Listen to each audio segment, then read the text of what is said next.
A lot to say. Sorry, there's a lot going on in my head. I can't wait. I want to get it all out. Get it all out.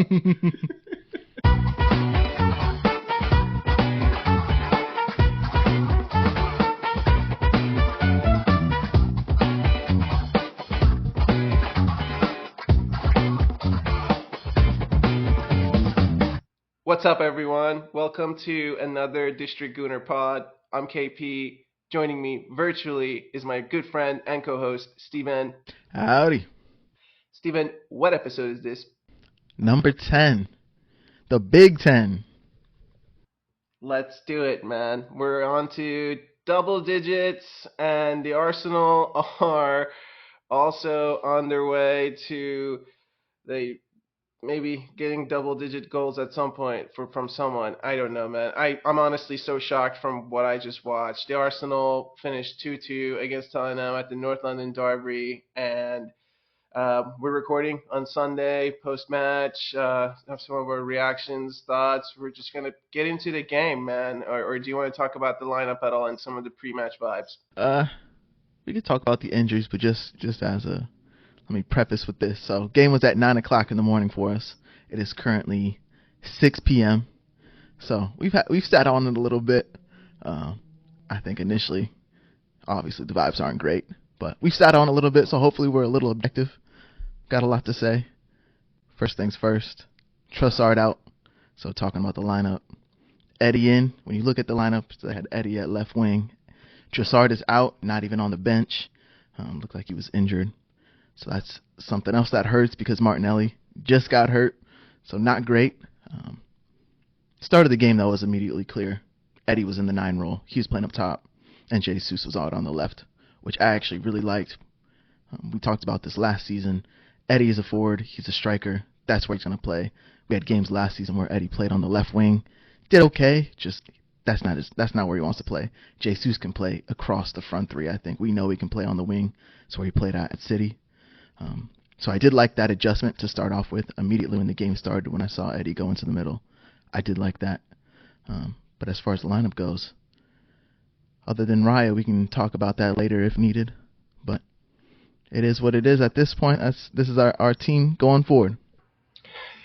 Yeah, the Raya decision, when I saw the lineup, it wasn't that shocking. I think we had talked about it. It was kind of expected. The one player that did catch my eye beyond the sort of injury and everything that happened was Vieira, who got the nod to play at the 8. It was a little surprising to me. I wanted to see Havertz start personally, just Okay. because I feel like they have some big guys on Tottenham, and we can get into that later as well. But pre-match, I felt good. I felt like the vibes were right at the stadium, and I heard them say that pre-match Saka has now had 18 goal involvements in the last 18 games at the Emirates. So that was just a fun little stat that came out of the game, and it's also saying that like the sort of mainstream broadcasters are taking notice that he's going about his business sort of week in and week out. And 18 then became 19 because the game kicked off, and within sort of early on in the game, Arsenal were controlling it, and Saka ended up getting us on the score sheet first. So Arsenal go up 1-0. Do you want to talk about the goal or anything about that or anything before that you want to touch on? I I really like the way you had that going, but I don't want to knock you down, but I think it did go down as an own goal. Oh yeah, that's right. Sorry. Yeah, yeah. At the end they gave it as an own goal. Yeah, You're yeah, right. it was an own goal. No, it was a good start to the game. We were pressing very high. They were trying to play their ball. I actually thought our press was doing really well to start the game. Tottenham did come to play. I'm not going to say that they didn't. I think Tottenham actually came to play today, which I appreciate as a viewer. It was actually a decent game to watch. Um, yeah, the goal, classic cut in from Saka, whipping it in. Romero trying his best to stop it, but back of the net, 1-0. Yeah, and so pre-match, the one thing is I did see this London is red Tifu that they had, and that was pretty cool. So just a shout out to the fans who had showed up. I felt like overall the fans were just really into the game, so that was very pleasing. Yes. But yeah, no, the goal came, and before the goal, the only thing to just kind of give a hat tip to for me was, well, I guess I should mention that in the third minute, Spurs had a goal, but it was offside. It was a recycled corner. But before a moment in the game was when Eddie had like a double defensive tackle. I don't know if you saw that. I did. I did. I did. He left Madison on the floor, who was trying to get the foul, and it was clean. Yeah, that was good by Eddie. Yeah, and then a few minutes after Saka's goal in the 32nd minute, to your point of the press being on today, Jesus picked up one of their pockets right on top of the 18, and then took a shot that he just hit right over the crossbar, and we get the 1-0, so you'd love to see a double like as quickly as possible, and it's a really golden chance, and it's a surprising miss from him. Yes, and I think this is always conversation around Jesus. This is always kind of the knock on him. He does everything at an elite level except finish. He's all around, basically I want to say all around the best striker, all around I think, all of his skills, but finishing is what's lacking sometimes, and that's what you want out of your striker, right? Won the ball perfectly. It seems like he rushed it. To not get it on frame was kind of to me that's the issue. I mean, you gotta at least get it on frame, because not only was he there, was it Odegaard kind of was right there, obviously pressing with him, obviously get the deflection, something like that. But man, he skied it. Oof, that didn't put a good taste in your mouth, knowing that we should be 2-0 up. I'm gonna say that, I guess, 1-on-1 with the keeper. Put that away. Yeah, no, surprising miss from him. And a few minutes after that, it felt like the momentum had turned a little bit, like 35th minute on, like towards the end of the second half. Spurs had gotten a little bit on top. The midfield was just getting on the ball a little bit more. They were breaking the press every now and Yes. then. They were kind of knocking it around, and it just felt like we were a little too slow to close down sometimes. So maybe we can get into that. But I just want to wrap up the half here. In the 37th minute, we see an amazing save from Yes. Raya. Do you want to talk about that? Yeah, and I have a big issue with Graham Souness. I do not like this dude. I think he's a donut. I think he does. I don't know what exactly he's watching. He seems very biased. I don't know what he's exactly trying to say sometimes. On the commentary we got, he's talking about how it was a bad shot, how he didn't get enough power on it. No, our keeper was outside the goalpost at that point, traveled all the way back across, and still got a big hand on it. He didn't, not just like a little, like he got a big hand on it. Like, I give credit where credit's due. That's probably a goal in most cases. It really is. Just because he didn't get the cleanest hit on it. No, great save, man. Got it wide. We were able to clear it out. That was big time stuff. It was really impressive, and what I noticed is he couldn't even see the ball. Yeah. There were like 3 Arsenal players from that angle, so he couldn't even really see the ball until it was like that was just pure instinct. So to say that it like was a bad shot, which it wasn't even a bad shot. Like it was pretty good. It was kind of bouncing. Like was it a sweet hit that it was kind of making the net shake? Like no, but it wasn't a bad attempt. So give credit where it is. It was an amazing save. But then I tell you what, man. 5 minutes later, a little bit of chaos, like a cross that's supposed to be like it happens to be on target. I feel like, and then Raya kind of just slaps it down, but then Spurs recycle it, and Son scores and makes it 1-1. Did you have any reactions to when they sort of tied the game? Yeah. Um, and I'm coming at, I'm like analyzing the goal. The finish was great from Son. That's what he does. Like, I respect the player. That's a great finish. I don't think Raya has really a chance at it. Gabriel's coming in, sliding. Great finish. Off that ball that came in, fizzed into him as well. One touch, far stick, off the post. Fantastic. It's all about Madison turning Sokka like he's not even that. He's Sokka there is defending like an attacker, which we know Sokka can defend. But my issue is when you look inside the box. I think it's Brendan Johnson standing there. You got Saliba, Ben White, and Rice staying at the front post basically, and not one person goes out to help Sokka. Which, as soon as he got spun, how was Madison able to then dribble into the box? And no one really came out to approach him. They're letting Sokka then try to work back. It's like you have to go out to him at that point. There was two. When you watch it back, there's like two guys. It's Son and Brendan Johnson in our box in front of our goal. And we have like 5 defenders basically in that region, but not one of them goes out and helps Sokka when he gets spun.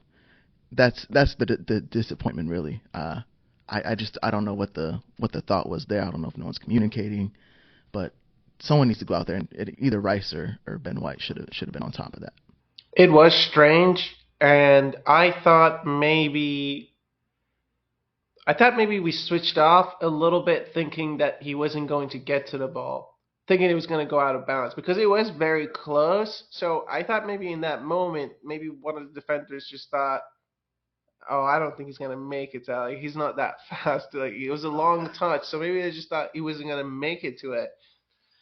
But it was disappointing, and honestly, I was just like, I don't even know what happened when they scored. So it was just so sad because I had like looked away because it was cleared. I was like, oh, it's cleared. So it was sad. Anything else you want to call out about the half? No, maybe that yellow card on Odegaard. That was kind of an interesting moment. Oh my goodness, dude! The referee in the first half. Oh, I wasn't having it, man. What I think happened is he gestured the yellow card, and that's why he got booked. What he said, it's not like he ran him to the ref or anything like that. I don't imagine he said anything that was real dissent, but he looked up at him as soon as Sokka went down, and he starts flashing his hand up and signaling the yellow card, and I think immediately the ref was like, no, I'm not having that, and gave him the yellow. It's supposed to be this new rule this year. One of those things we don't always see enforced. It's the derby. But I think that's why he got it. At the time, it was silly because we thought it was just dissent, and Odegaard's reaction wasn't grand or anything like that. But I'm pretty sure that's what the issue was. Okay. I mean, if that was the issue, okay. But it's soft. It's gross because, honestly, like, that's the captain.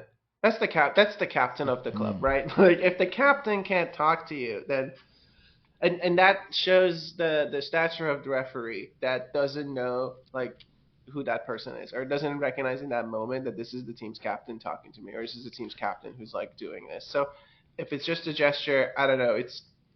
That was weird, especially because honestly, just before that, I had written like how many fouls in the first 15. This was in the first 15 minutes. In the first 15 minutes. Tottenham had like I think 8 fouls or so, dude. Like I remember vividly, Jesus got knocked like twice, and like Vieira got knocked. I think even Odegaard. Saka was getting just hammered by I don't even know who the left back is honestly, but it was just like I wasn't happy with the referee at all.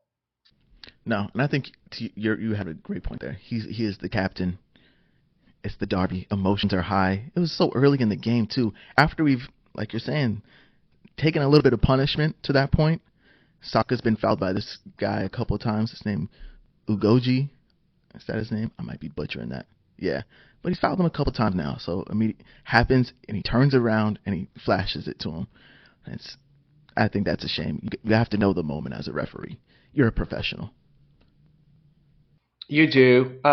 There is another thing to call out about the first half, which was in the first 15 minutes too, is when Eddie got a really good chance when Tottenham player Udogie actually played a bad pass back, and Eddie intercepted it, and he was one-on-one with the goalkeeper, and he chose to go near post, and it was saved. Tough decision from him, man. I would like to see that get scored on. I want to see that be a goal. On Derby Day, you get a chance like that, you put that away. I agree with you, and that's something I had in my notes. I put down some halftime thoughts.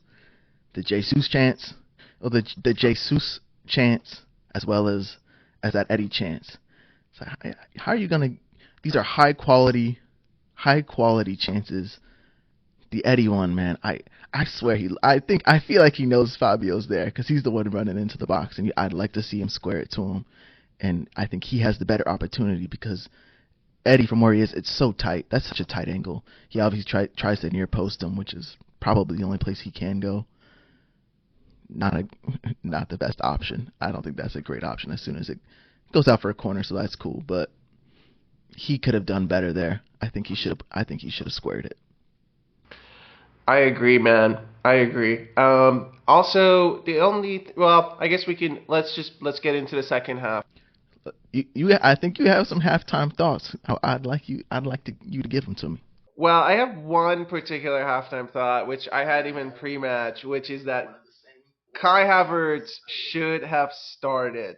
And the reason I was a little hesitant to go into it was just because like he does end up getting subbed at half, so we can talk about that a little bit as well. But at half, I just felt like anytime they were breaking the press or anytime we were too slow, it was Vieira. I felt like defensively he was out of position more often, and it just felt like in the pressing game when Havertz gets more more up top, it just works out better. So defensively, I was disappointed with Vieira's performance, and I was really happy that right at halftime I saw the manager make an early choice and say, okay, that was it. It's Derby Day. I can't mess around. You're off. And Kai Havertz did come on, so that was pretty exciting for me. Yeah, I I agree with you. Fabio had a tough half, man. Um, the press, and you mentioned this earlier, around the 35th minute or so, we really faded. The press was going strong at the beginning, but we really faded on it. I don't know if we were leggy or what, but they started playing through us, and we were having a tough time handling it.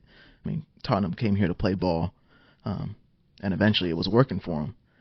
But not Havertz, Vieira, he just didn't seem up for it, and it's the first time this season that I had that thought of like, physically he's not really up for it. He's not there. James Maddison was bullying him. Like there was moments when they were kind of going back and forth with fouls, but James Maddison was talking to him, talking mess, but he seemed like he was getting out physicaled, and it's just James Maddison. You get Havertz in there, I think he obviously can hold his own, no problem. But it was the first time I'm like, dang, like Fabio, this isn't the game for him. To your point, this is just not the game for him. We're gonna need a little bit more stability, I think, in the midfield, and he wasn't providing it. He wasn't, and Sar, Basuma, Madison. I feel like they're just like powerful players a little bit, and yeah, and just the physicality of it. I mean, there's a couple of times Madison was talking smack, dude. I think he like hit him in the face, or there was one where you just saw him like walk over to him, and he was like saying stuff. So, uh, and Vieira was just very quiet overall. I don't really think he was involved in anything in the first half. So, I was very happy with the decision, but that wasn't the only change that happened at halftime. The Declan Rice was also substituted. You hear it at District. I think some things are going around. It just happens at District Gooner. It's what you can expect. I just hope everybody's okay. I hope everybody's safe. So yeah, Jorginho came on for Rice, and I heard them say that it's a calf injury. So not great. Picking up another injury there, but I want to keep it focused on the game, and maybe off the pitch we can talk about that. Unless there's anything you want to mention. Did you see the way he looked at Arteta when they looked at on like during the game? They like as soon as they said it, they think it's a calf injury. They looked in at Rice, and he looked at Arteta, and then he turned away to look at the game. I was like, ooh, that's cold. I think maybe I think he wanted to stay in and play. So there's that. We can get into it later, maybe. Yeah, we can get into it. No, that's a good shout. All right, man. Well, the second half kicks on, and 49th minute, there's a penalty shout for the Arsenal. It's a set piece. I think Benny Blanco gets the rebound, gets a shot off, and it hits Romero's hand. And it was a penalty all day for me. It took forever for them to make that decision, and I actually, to be honest with you, I was just out like a few hours ago and I was getting some custard. And someone outside just happened to, I don't know, they had like watched the game and they were saying how we got lucky and they were saying how that wasn't a pen. And that was like one of the most clear pens that I could like even think about, man. That the ball is on target, it's going into the goal and it hits your hand. Like I don't like that's a handball. Yeah, yeah, and it's going on target. If he doesn't touch it, I'm pretty sure that's going in. The way I like to think about this is, ball's at the middle of the field. You got your center mid. He's putting a chip ball over to his other mate right there, making a little run. Their opposing center mid goes in for a tackle, misses, but his hand's up. It touches it. The ref will blow the whistle there. Absolutely. You stop the ball with your hand in the middle of the field in the same situation, just a little dink over for a pass. They're gonna call a handball on you. Easy. Like, just because it's in the box there doesn't negate that. This isn't like some ticky tack. The ones where his hands behind his, it's obvious. His hands out, hits it, ball's going in, handball. Yeah, easy. And then Saka steps up, buries it down the middle, high, sends the keeper. The keeper was trying to play some mind games. I saw him; he had like one hand up and stuff like that. So, but really nice to see. But then, literally like a minute and 49 seconds later, they equalize. It's Son. It's a transition. Something happens to Jorginho. I don't even know what's happened to Jorginho there. What did you think about the equalizer? I don't have much to say about it because the play speaks for itself. I mean, I don't really know what to say. He obviously makes a huge mistake. There's options to play the ball, and he's one of the last. I guess he's not one of the last players you expect because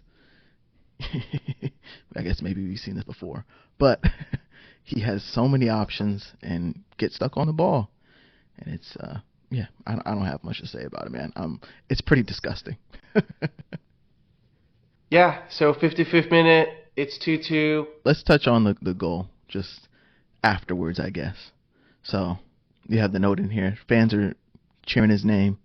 I think that's the way we do things. Don't want to be in the mud, but the energy was I felt like the energy was really deflated after that.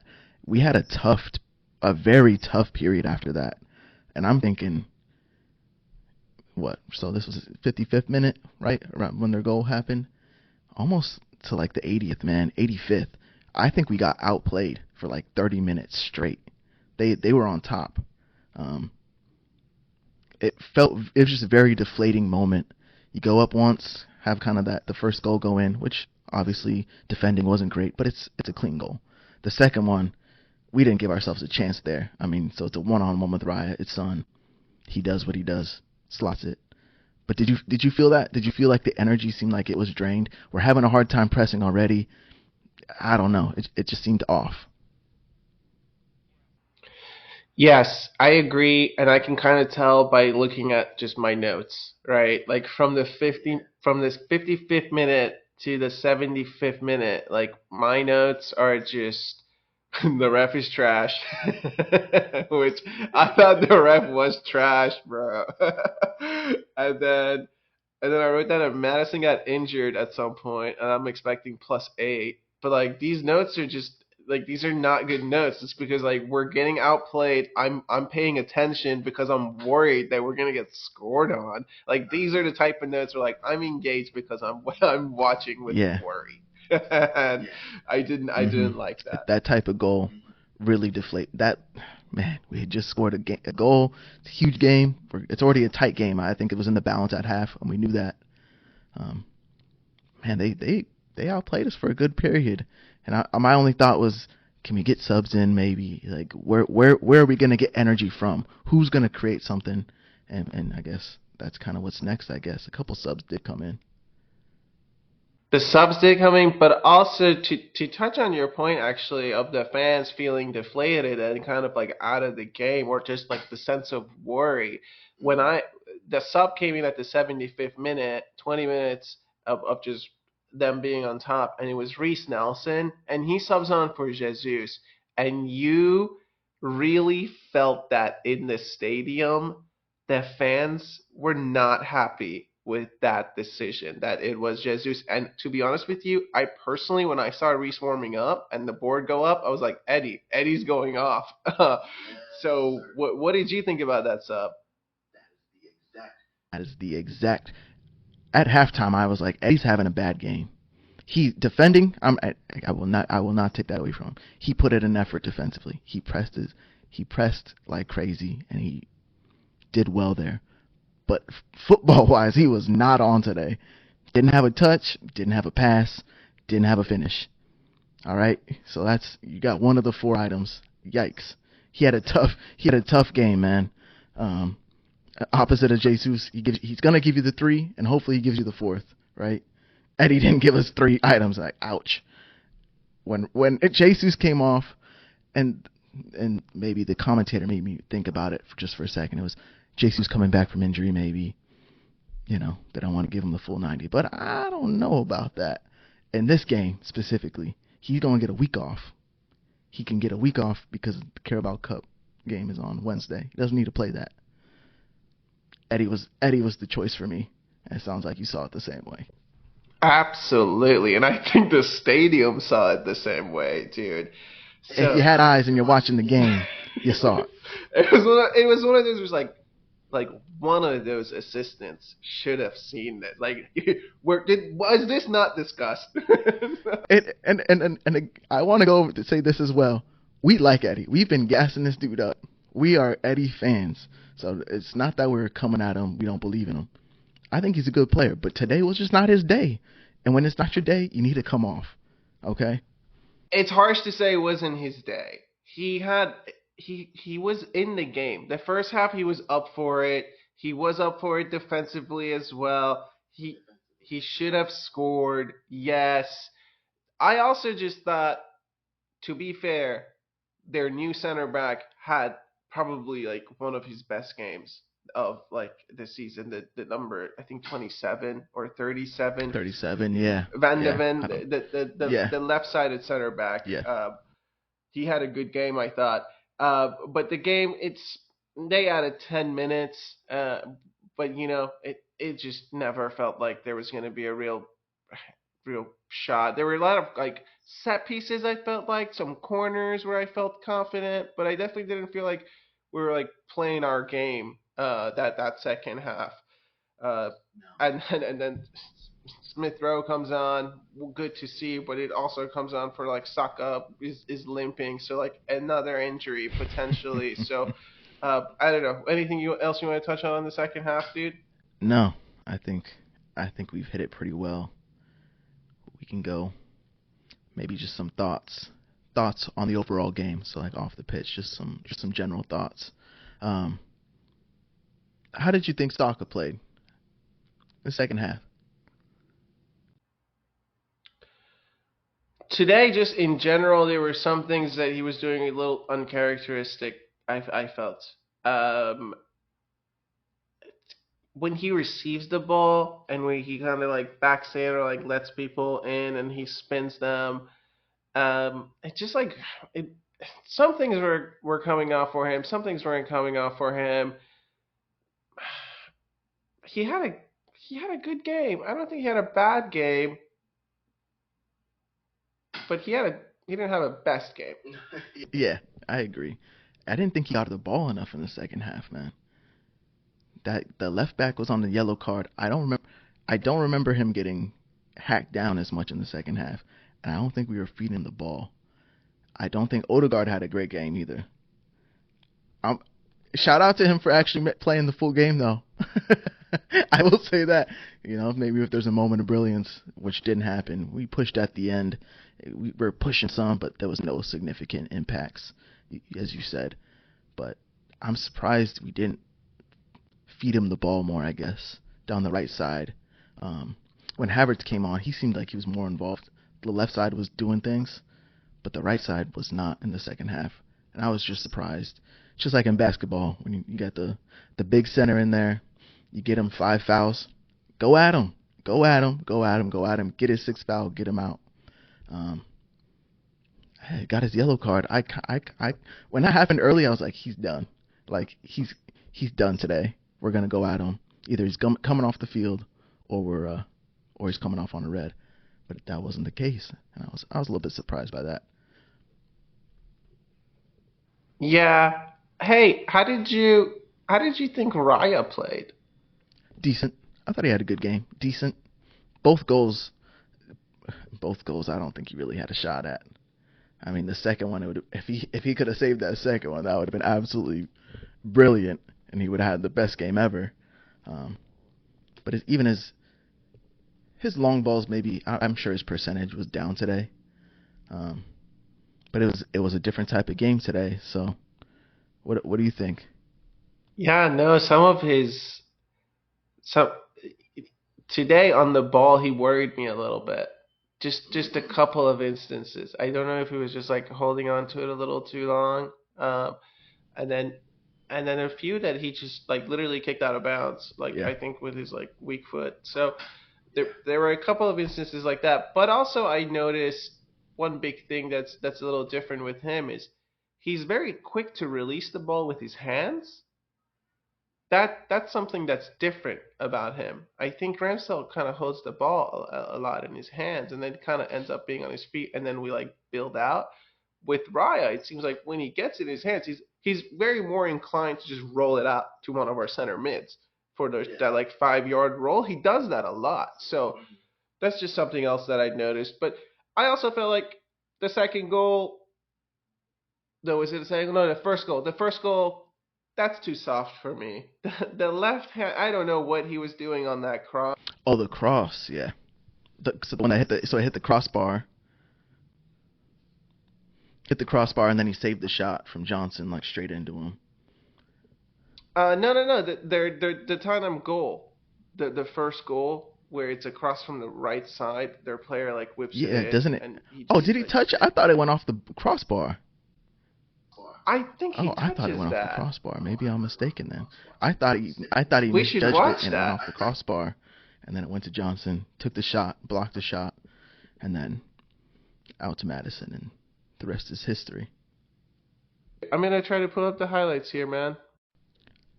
Yeah, maybe we should put on some weight music. Some hold music, yeah.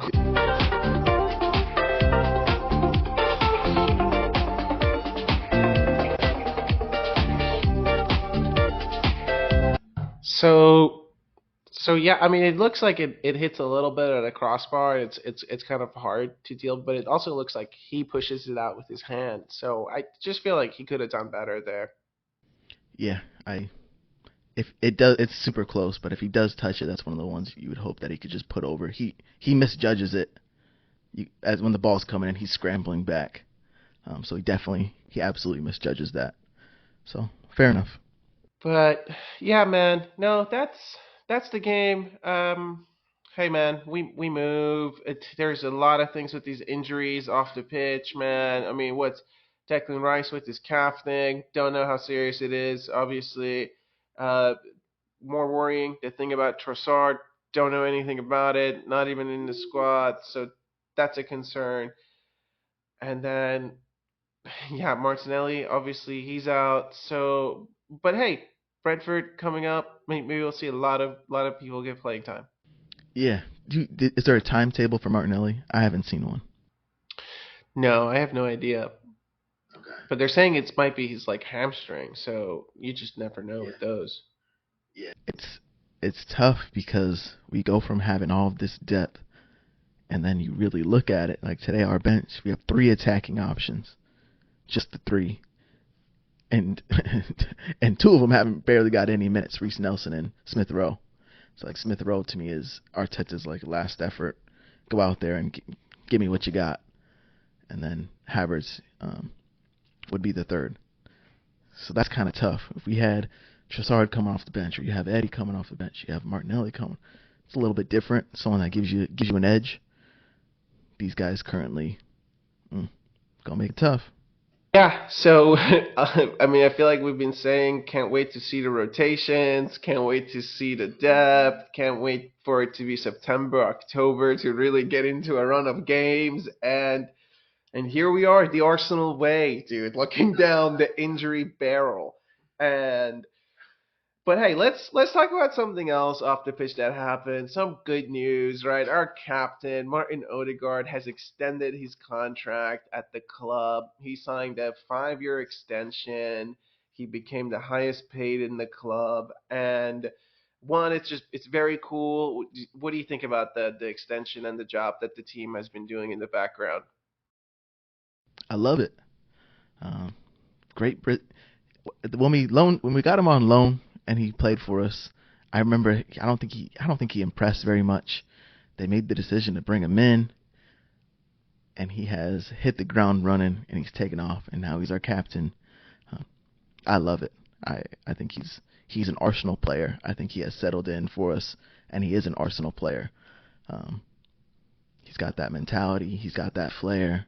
He's kind of like an Arsenal through and through. When you imagine all of our great center mids through the days, Odegaard adds to the list. So I'm happy for him. Yeah, 100%. And I think that's a really great segue to just go into something a little fun that I have written down here, which is talk about just people who have worn the Arsenal number 8 shirt. And because Odegaard is the 39th player to wear it. And it's a cool number. There's been some cool players that I at least like during like my time. I'm using air quotes here. I don't know, like because it's hard. Like I guess George Graham wore number 8, but like I didn't watch him play. Like I don't know Yeah, much, yeah, So like yeah. I feel like it's like Alan Smith wore number 8, but I can't really comment on that. So like. Like I just can't like Ray Parler, like Ian Wright. I mean, Righty, I've seen highlights, Yes, yes, right? yes. But just like I can't relate to them as much. I do remember like the most like sort of older generation sort of Arsenal number 8. I remember is Freddie Ljungberg, the sort of red hair. I remember Yes, that very vividly watching as a yes. kid. Any number 8s in the past that you want to give a shout out to? Nah, you got some good ones here on the list. Aaron Ramsey brought some great memories. Um, Nasri, some great, some not so great. Have Arteta. Dude, to be fair, Nasri, I rated him, man. He was a Yeah, baller, bro. I think we all did at a time. We all did. He was a baller. He was one of those little magician players, but you know, hey, did us dirty. See you later. But Youngberg, I think that's a good one because probably I don't know if it's the same with you, but in the time that I started liking Arsenal, you start liking a club. Youngberg was on that team, so I think he'll always kind of have a spot in my heart. I know. I just the hair, dude. It's it's classic. As a kid, especially, like it's just so relatable. I feel like I don't know. I always liked this. Like, oh, I want to get highlights. um. So, anyways, man, that's something fun off the pitch. Anything else you wanna talk about? No, I'm good to go. Let's look ahead, man. We gotta move, and the next game can't come fast enough. So we're looking to Wednesday, Brentford Carabao Cup, and then there's Bournemouth Saturday back in the Premier League. So, um, I mean lineups and predictions. Maybe we can just chat about Brentford. What do you expect? I expect a big rotation. Players that don't get minutes, I think will. So players such as Jorginho's, Kivior's, Tomiyasu's, Nelson's, Smith Rowe's. I think big rotation. I also think Ramsdale plays. Um, I will say we had this conversation last time. Is it a big indication that Raya's now played the 3 games in a row? I think it is. I kind of think the ink might still be wet, but it is drying quickly to be set. So Ramsdale play the cup games, but huge rotation. Hopefully we win. I'd like us to stay in the competition to give these players opportunities. Um, get the moment to shine. But also, man, squad's getting thinner. So there's those thoughts from 2 weeks ago where you want this for all these players getting games. I don't know anymore. Maybe we need to save some of these dudes, but huge rotation for Wednesday.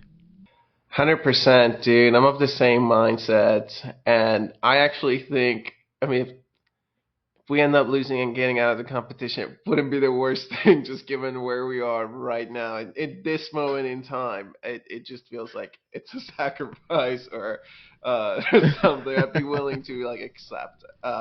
Because the lineup, yeah, I mean, Ramsdale plays. The back line is a mess, I feel like, because I mean, Kiwior plays and Tommy plays for sure, but we might even see Cedric. I wouldn't be surprised. He was on the bench today. He was on the bench today. Yeah. You know, someone like I would like to see Rule Walters. He's the academy dude, and I think he took him on one of the summer tours. Like, give the Cedric. He's not gonna play for us again. Give someone else a chance. Give the young guy a chance. I don't see any problem with that personally. Yeah, no, it would be cool to see some youngsters that we don't even aren't even thinking about or looking at on the squad. I think Jorginho plays though because he just really looked like he needs to get a run of games. He looks like a player that like today especially like I just think about Jorginho. Usually like he's the type of player you when you make a pass to him, it has to be like in his little diameter. Like if it's not, he's not going to get to that pass. And today there were a few that just like were a little bit outside of his like circumference, and he just didn't like it. So he looks like he needs to get it on a games. I agree with that. I think everybody, even the Smith Rowes, the Nelsons, let him get some minutes, let him get some time in the legs. You know, we're obviously going to need to be relying on some different people than we anticipated a week ago. So let's see what they got. Let's see what they got. All right, man. Well, we'll maybe do a Brentford reaction and a Bournemouth preview. Maybe we won't, just in case we don't. Anything you want to give a shout out for the Bournemouth, the next sort of return to the Premier League? Any changes you want to see to the lineup? No, no, we got to win the game. So let's do it. I think we do win. I'll put out I'll put a 2-0 in there as a prediction. Yeah, no, I think so too. I agree with you. 2 games left in September. We had a conversation. 5 games. I said 5 wins. So now it's 2 wins and 1 draw. So the next 2 are like must wins for me because we can't afford to just I don't know. Well, in a Premier League, we can't afford to drop any points. We have to beat Bournemouth. That's a must win. That's a must win. I think I had 7 out of 9 for our next 3: Everton, Tottenham, Bournemouth.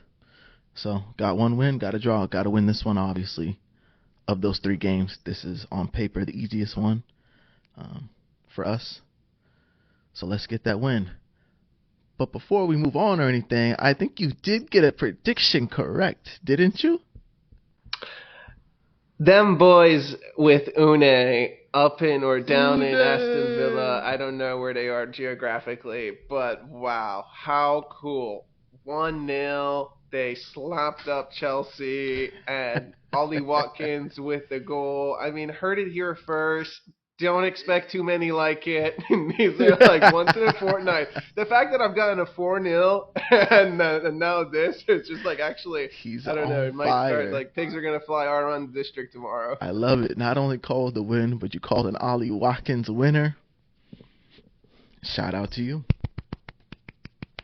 Now and then, man. All right, dude. Well, hopefully for the next one, we'll be together and maybe there will be champagne. I don't know. I guess you'll just have to tune in. But make sure you subscribe if you enjoyed the program so you don't miss the next episode. And hey, if you liked it, also maybe rate or review the show. And you can also share it on social. It's the best way for others to find out about us. So we will catch you on the next one. Enjoy.